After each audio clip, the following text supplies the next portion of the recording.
Personal finance, ये शब्द सुनते ही कई बार लगता है ना कि अरे बाप रे, ये तो बहुत ही उलझी हुई चीज है।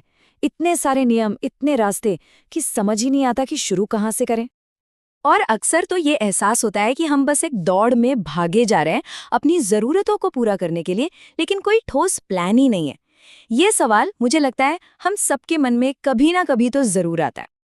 लेकिन अच्छी खबर ये है कि इसका एक बहुत सीधा साधा हल मौजूद है। आज हम एक ऐसे ही सोर्स का विश्लेषण कर रहे हैं जो पर्सनल फाइनेंस को समझने के लिए 8 बहुत ही पावरफुल और सरल नियम बताता है। तो चलिए फटाफट देखते हैं कि आज हम क्या क्या कवर करेंगे। सबसे पहले पर्सनल फाइनेंस पर पकड़ कैसे बनाएं, फिर अपना एक मजबूत फाइनेंशियल किला कैसे तैयार करें, उसके बाद दौलत बढ़ाने के स्मार्ट तरीके क्या हैं, और आखिर में पैसों से जुड़े आम पेच से कैसे बचें। तो ये सिर्फ कुछ नियमों की लिस्ट नहीं है, बल्कि ये एक पूरा का पूरा ढांचा है। समझिए कि ये एक स्ट्रैटेजिक प्लान है जो फाइनेंशियल सक्सेस की नींव रखता है। तो चलिए पहले पिलर से शुरू करते हैं, डिफेंसिव स्ट्रैटेजी। देखिए, पैसा कमाने या बढ़ाने से भी ज्यादा जरूरी है अपनी मौजूदा फाइनेंशियल हालत को सुरक्षित करना। इसे ऐसे समझिए कि हम एक मजबूत किला बना रहे हैं जो किसी भी तरह की मुश्किल से हमें बचा सके। और उस किले की सबसे पहली और सबसे मजबूत दीवार क्या है? Emergency fund. ये सिर्फ एक सेविंग्स अकाउंट नहीं है, ये एक सेफ्टी नेट है। मान लीजिए अचानक नौकरी चली गई या कोई मेडिकल इमरजेंसी आ गई, तो ये फंड एक ढाल की तरह काम करता है। तो ये सेफ्टी नेट कितना बड़ा होना चाहिए? सोर्स बिल्कुल साफ कहता है, कम से कम 6 महीने के जरूरी खर्चों के बराबर पैसा। यकीन मानिए, इससे जो मन की शांति मिलती है ना, वो किसी भी रिटर्न से कहीं ज्यादा कीमती है। हमारी डिफेंसिव स्ट्रैटेजी का दूसरा सबसे बड़ा हथियार है सही इंश्योरेंस। यहाँ 2 पॉलिसियां सबसे अहम हैं। एक है हेल्थ इंश्योरेंस, जो हमें हॉस्पिटल के भारी भरकम बिल से बचाता है, और दूसरा है टर्म लाइफ इंश्योरेंस, जो ये पक्का करता है कि अगर कुछ अनहोनी हो जाए तो परिवार को फाइनेंशियल सपोर्ट मिले। दोनों के मकसद अलग हैं, पर दोनों ही बेहद जरूरी हैं। ठीक है, तो अब जब हमारा किला मजबूत हो गया है, डिफेंस सेट है, तो अब बारी है ऑफेंस की। मतलब अब पैसा बनाने और अपने पैसे को काम पर लगाने की बात करते हैं। चलिए देखते हैं इसके लिए सोर्स क्या कहता है। दौलत बढ़ाने के लिए 3 मेन टूल्स बताए गए हैं: सिस्टमैटिक इन्वेस्टमेंट प्लान्स यानी SIPs, नेशनल पेंशन सिस्टम यानी NPS, और गोल्ड में इन्वेस्टमेंट। हर एक की अपनी एक खास भूमिका है।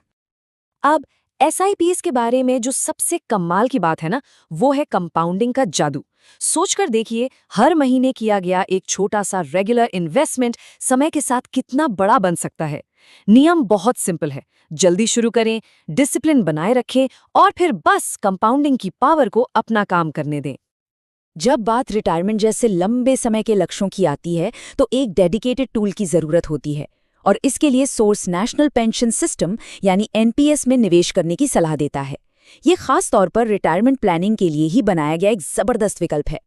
और ये स्लाइड एक बहुत ही जरूरी प्रिंसिपल को दिखाती है, डाइवर्सिफिकेशन। मतलब अपने सारे अंडे एक ही टोकरी में न रखना। गोल्ड में निवेश करना पोर्टफोलियो को बैलेंस करने और मार्केट के उतार चढ़ाव के खिलाफ एक कुशन बनाने का एक बेहतरीन तरीका है। अब हम आते हैं अपने आखिरी पिलर पर, जो शायद सबसे ज्यादा जरूरी है, सावधानी।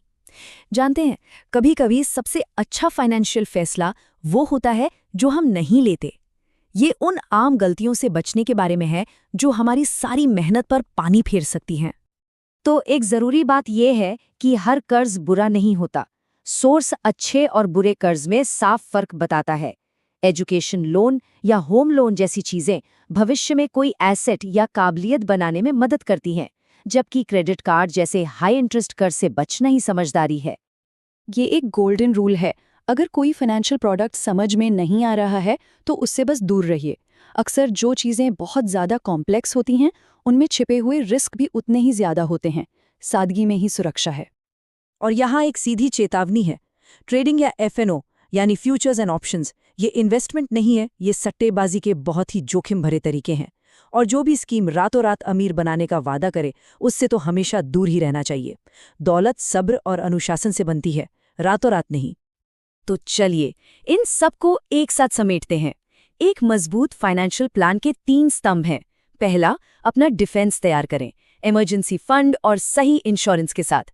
दूसरा, अपने ऑफेंस को पावर दें, एसआईपी, एनपीएस और गोल्ड के जरिए। और तीसरा, प्योलेज को पहचानें, बुरे कर्ज और कॉम्प्लेक्स प्रोडक्ट से बचकर।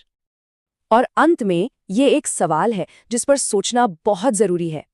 क्या किसी की भी फाइनेंशियल योजना में डिफेंस, ऑफेंस और सावधानी का सही बैलेंस है? इस ढांचे के बारे में सोचना ही फाइनेंशियल आज़ादी की तरफ पहला और सबसे मजबूत कदम हो सकता है। वीडियो पसंद आए तो लाइक, शेयर और सब्सक्राइब करें।